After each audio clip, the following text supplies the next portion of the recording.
Inilah sumur yang diludahi Nabi Muhammad. Sumur yang diludahi Nabi Muhammad SAW bukan hanya sumur air, tapi sumur keberkahan. Assalamualaikum warahmatullahi wabarakatuh. Sahabat Titik Terang yang dirahmati Allah, selamat datang kembali di channel Titik Terang. Mohon luangkan waktu untuk menonton hingga tuntas, agar setiap hikmah tersampaikan utuh. Kalau perlu di-skip, biarkan iklannya saja yang di-skip. Jangan lupa dukung terus channel ini dengan tekan like, subscribe, dan tinggalkan komentar bila ada hal-hal yang ingin diluruskan atau ditambahkan. Setiap dukungan Anda, insya Allah menjadi pahala jariah. Bismillah, mari kita mulai kisahnya. 1. Awal mula sumur di Madinah.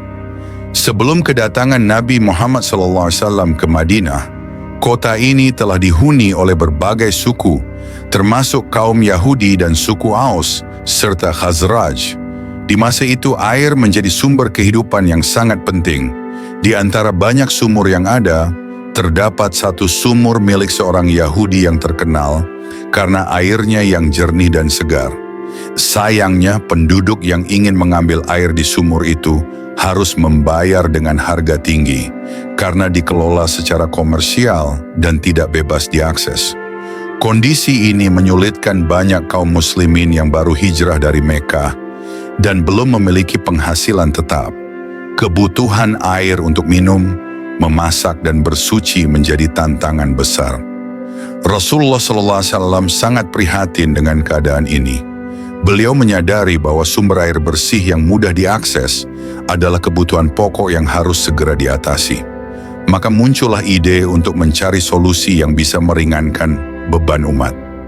Disinilah pentingnya peran kaum Ansyar yang dengan ikhlas menyambut kaum Muhajirin. Namun tetap saja, akses terhadap air belum merata. Salah satu sumur yang kemudian menjadi titik penting dalam sejarah adalah sumur yang dikenal sebagai sumur rumah atau sumur milik Utsman bin Affan, menurut beberapa riwayat. Namun ada satu sumur lain yang menarik. Sumur yang pernah diludahi oleh Nabi Muhammad SAW. Sumur ini berada di wilayah yang dekat dengan tempat tinggal Nabi setelah hijrah. Dalam beberapa riwayat disebutkan bahwa airnya awalnya asin dan tidak layak diminum. Penduduk sekitarnya mengeluhkan kualitas airnya, dan hal itu disampaikan kepada Nabi SAW. Beliau pun datang ke sumur tersebut, memeriksa kondisi air, dan kemudian melakukan tindakan yang mengejutkan para sahabat. Rasulullah SAW meludahi sumur itu sambil memanjatkan doa. Sebuah tindakan sederhana namun syarat makna spiritual. Setelah itu air sumur berubah menjadi jernih dan segar. Kejadian ini menjadi pembuka dari kisah panjang sebuah sumur yang diyakini penuh keberkahan dan terus mengalir hingga kini. 2. Ludah Rasulullah sebagai wasilah. Ludah Nabi Muhammad SAW bukanlah ludah biasa. Dalam banyak riwayat syahih disebutkan bahwa ludah beliau mengandung keberkahan. Beberapa sahabat yang terluka dalam peperangan pernah mendapatkan kesembuhan hanya dengan diludahi oleh Rasulullah SAW. Hal ini bukan karena faktor biologis semata, tetapi karena kekhususan yang diberikan oleh Allah SWT kepada nabinya. Dalam kasus sumur ini, Nabi SAW tidak hanya meludah tanpa makna. Beliau melakukannya sebagai bagian dari doa dan permohonan kepada Allah agar air sumur tersebut menjadi berkah dan bermanfaat bagi umat. Tindakan tersebut mencerminkan kedalaman hubungan spiritual Nabi dengan Rabb-Nya, sekaligus menjadi pelajaran bagi umat bahwa usaha fisik harus diiringi dengan spiritualitas. Para sahabat yang menyaksikan kejadian tersebut pun takjub. Setelah Nabi meludah dan berdoa, air sumur mulai berubah rasa dan aroma. Sumur yang tadinya asin dan berbau berubah menjadi sumber air tawar yang menyegarkan. Fenomena ini tidak hanya dirasakan secara fisik, tapi juga menumbuhkan semangat baru di hati kaum muslimin. Sumur itu pun mulai dikenal luas dan banyak orang datang untuk mengambil air darinya. Bahkan, Beberapa penduduk menganggap air sumur ini memiliki khasiat penyembuhan dan keberkahan tersendiri. Sejak saat itu sumur ini dijaga dan dimanfaatkan secara kolektif oleh masyarakat sekitar. Peristiwa ini menjadi salah satu bukti nyata dari mukjizat Rasulullah SAW yang tidak hanya berdampak pada manusia, tetapi juga pada alam dan benda mati. Allah menunjukkan kekuasaannya melalui nabinya, dan hal ini menjadi bagian dari sejarah agung Islam yang terus dikenang. 3. Sumur itu dikenal dan dijaga. Setelah kejadian luar biasa itu, sumur yang diludahi Nabi Muhammad SAW mulai dikenal oleh masyarakat Madinah. Para sahabat menyebarkan kabar bahwa sumur tersebut kini mengalirkan air jernih dan segar, berbeda dari sebelumnya. Banyak yang datang untuk memastikan sendiri perubahan itu, dan mereka pun mengakui keajaiban yang terjadi.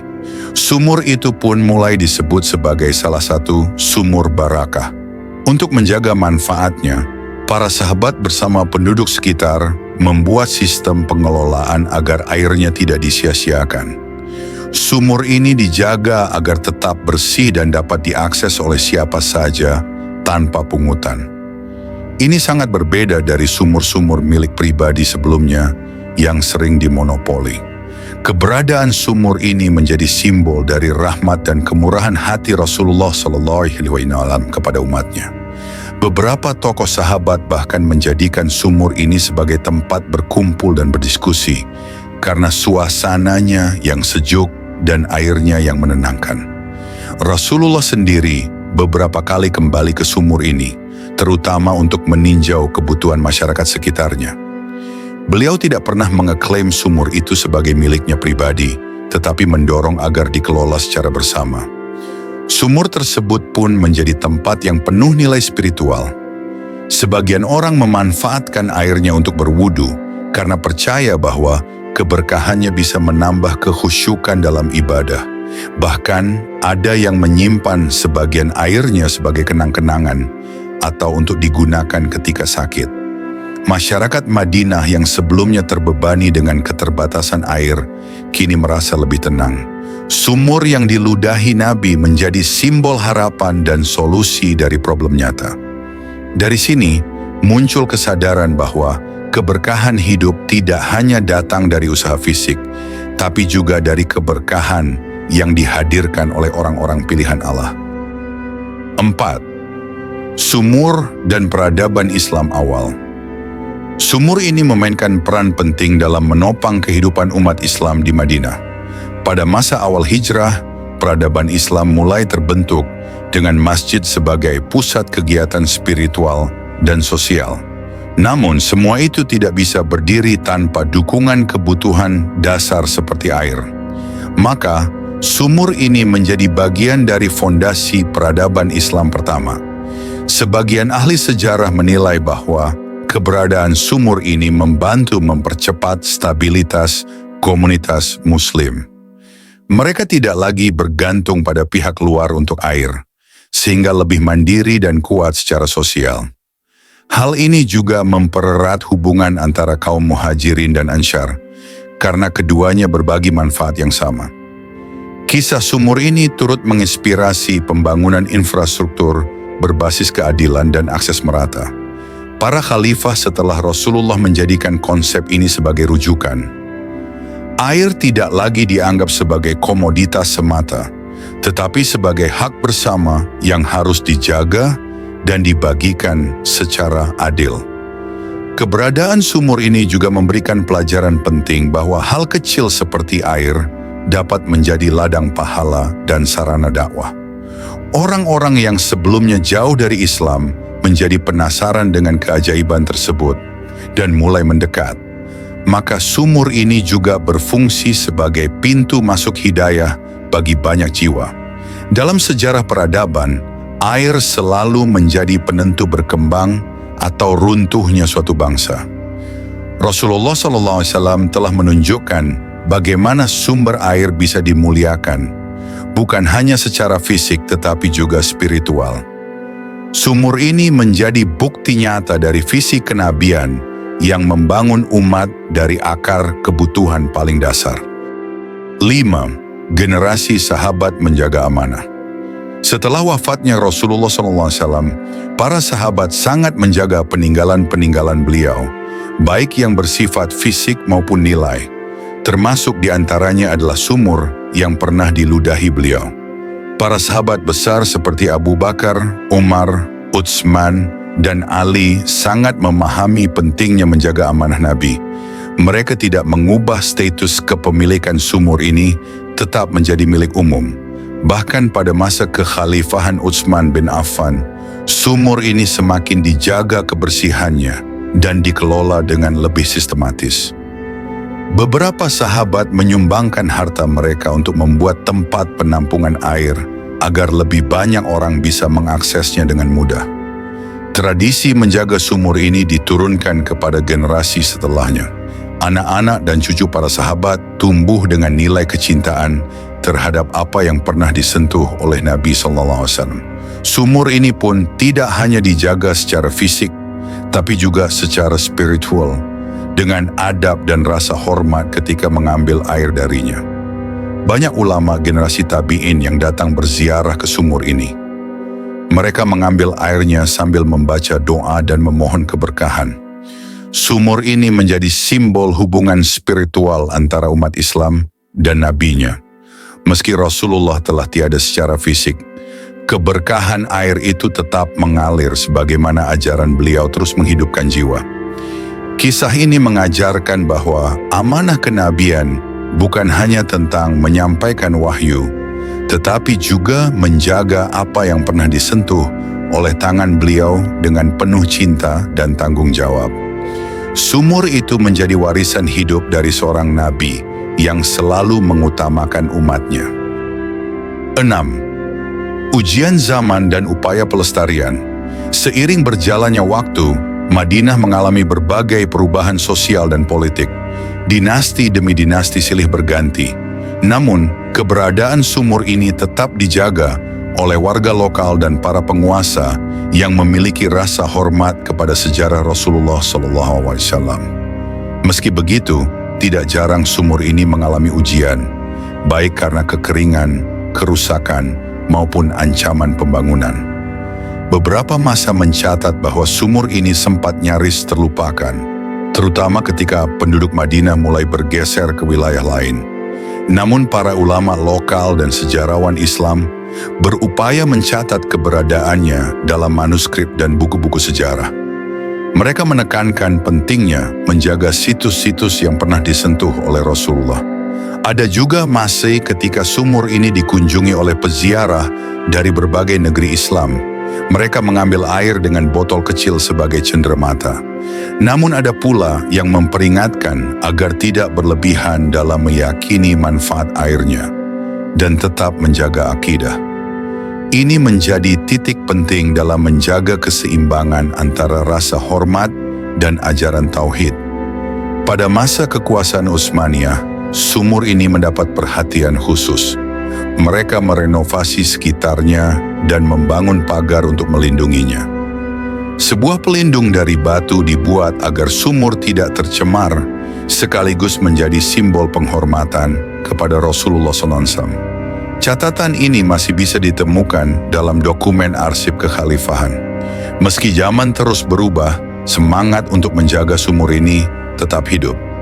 Bahkan hingga era modern, beberapa keluarga lokal masih mewarisi tanggung jawab tak tertulis untuk mengawasi dan membersihkan area tersebut. Ini membuktikan bahwa cinta kepada Rasulullah SAW tidak lekang oleh waktu.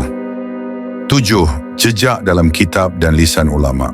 Keberadaan sumur ini tidak hanya hidup dalam ingatan masyarakat Madinah, tetapi juga tercatat dalam berbagai kitab sejarah dan hadis. Ulama-ulama besar seperti Imam Nawawi, Ibnu Hajar al-Asqalani, dan Imam As-Suyuti mencatat kisah ini dalam karya-karya mereka sebagai salah satu bentuk keberkahan yang Allah berikan kepada Rasulnya. Meskipun tidak semua menyebutkan secara eksplisit lokasi dan nama sumur, tetapi keajaiban air yang berubah karena ludah Nabi menjadi bagian dari literatur klasik Islam. Dalam kitab-kitab syarah hadis, banyak ulama menjelaskan bahwa tindakan Nabi SAW meludah ke air atau tanah bukanlah perbuatan sembarangan. Hal itu dilakukan sebagai bentuk permohonan kepada Allah, seraya menyertakan doa dan keyakinan yang kuat. Ini menegaskan bahwa mukjizat beliau tidak hanya terbatas pada ucapan, tetapi juga pada tindakan sederhana yang syarat makna.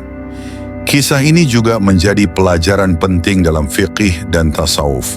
Dalam fiqih dibahas tentang hukum penggunaan air yang telah berubah karena berkah tertentu. Sedangkan dalam tasawuf, sumur ini dianggap sebagai manifestasi dari sir atau rahasia kenabian. Bagaimana ruh kenabian bisa menular melalui benda fisik. Maka tidak heran jika air sumur ini sering digunakan oleh ulama untuk pengobatan spiritual. Dalam ceramah-ceramah ulama masa kini, kisah sumur ini masih sering disebut sebagai bukti cinta Rasulullah kepada umatnya. Bahkan ketika banyak dari kita belum mengenalnya, Rasulullah telah mendoakan air agar menjadi manfaat bagi semua. Ini menunjukkan bagaimana perhatian Nabi tidak pernah hanya terbatas pada umat yang hidup di zamannya, tetapi juga kepada generasi setelahnya. Sumur ini pun menjadi bahan renungan. Jika air saja bisa berubah karena doa Nabi, bagaimana dengan hati manusia? Jika kita membuka diri dan menerima ajaran beliau dengan sepenuh jiwa, pastilah perubahan besar akan terjadi dalam kehidupan kita. Sumur ini bukan hanya tentang air, tapi tentang ketundukan makhluk kepada perintah dan doa kekasih Allah. 8. Ketika ilmu modern meneliti. Di era modern, beberapa ilmuwan muslim dan peneliti sejarah mulai tertarik menelusuri lokasi dan sifat air dari sumur yang pernah diludahi Nabi Muhammad SAW. Beberapa penelitian tidak dilakukan secara ilmiah sepenuhnya, namun tetap menarik karena menggabungkan antara aspek spiritual dan ilmiah. Mereka mengambil sampel air dari beberapa sumur tua di Madinah untuk diuji kualitasnya. Hasilnya menunjukkan bahwa beberapa sumur tua yang diyakini terkait dengan Nabi memang memiliki tingkat kejernihan yang tinggi dan kandungan mineral yang seimbang. Meski ini bukan bukti langsung tentang keberkahan spiritual, namun cukup untuk membuktikan bahwa air dari wilayah itu memang memiliki keunggulan alami. Salah satu sumur yang diyakini sebagai lokasi tersebut masih aktif mengalir hingga hari ini. Beberapa peneliti menyatakan bahwa keberkahan tidak bisa selalu diukur dengan mikroskop atau uji laboratorium. Ia hidup dalam keyakinan dan membentuk budaya serta nilai masyarakat yang menjaganya. Bahkan air yang sama akan terasa berbeda ketika dikonsumsi dengan keimanan yang dalam. Itulah makna dari barakah dalam tradisi Islam. Ada pula ilmuwan muslim yang mencoba menggali ulang narasi spiritual melalui pendekatan sosial. Mereka melihat bagaimana sumur ini telah mengubah perilaku masyarakat, mendorong nilai berbagi, dan menumbuhkan solidaritas sosial. Disinilah kekuatan sejati mukjizat, bukan hanya pada benda, tetapi pada manusia yang terinspirasi olehnya.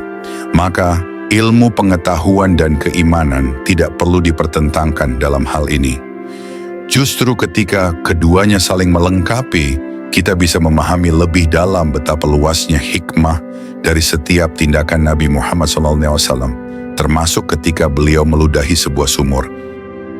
9. Mengalirnya keberkahan hingga hari ini. Sumur yang diludahi Nabi Muhammad SAW bukan hanya sumur air, tapi sumur keberkahan. Ia telah memberi minum kepada tubuh-tubuh yang haus dan memberi makna kepada jiwa-jiwa yang gersang. Keberkahan itu tidak berhenti di masa sahabat, tidak juga di masa tabi'in. Ia terus mengalir hingga hari ini dalam bentuk cinta, inspirasi, dan pelajaran. Setiap kali kita membaca kisah ini, hati kita seperti mendapat siraman air segar. Kita belajar bahwa sesuatu yang tampak kecil, seperti setetes ludah dan doa, bisa mengubah keadaan secara besar. Ini menjadi pelajaran tentang pentingnya keikhlasan dalam setiap tindakan dan kekuatan doa dalam setiap kesulitan. Umat Islam di berbagai belahan dunia masih terus mengambil hikmah dari kisah sumur ini. Di pesantren, madrasah, dan masjid, cerita ini disampaikan untuk menguatkan iman generasi muda. Para guru menjadikan kisah ini sebagai contoh keajaiban yang lahir dari cinta dan ketulusan Nabi kepada umatnya. Sumur ini telah menjadi simbol dari hubungan suci antara langit dan bumi, antara Rasulullah SAW dan umatnya. Setiap tetes airnya mengingatkan kita bahwa mukjizat sejati bukan hanya tentang yang luar biasa, tapi juga tentang yang menguatkan hidup sehari-hari. Dan hingga kini, meski tubuh beliau telah tiada, teladan Nabi Muhammad SAW terus mengalir dalam kehidupan umatnya, seperti air dari sumur itu tak pernah kering, tak pernah habis.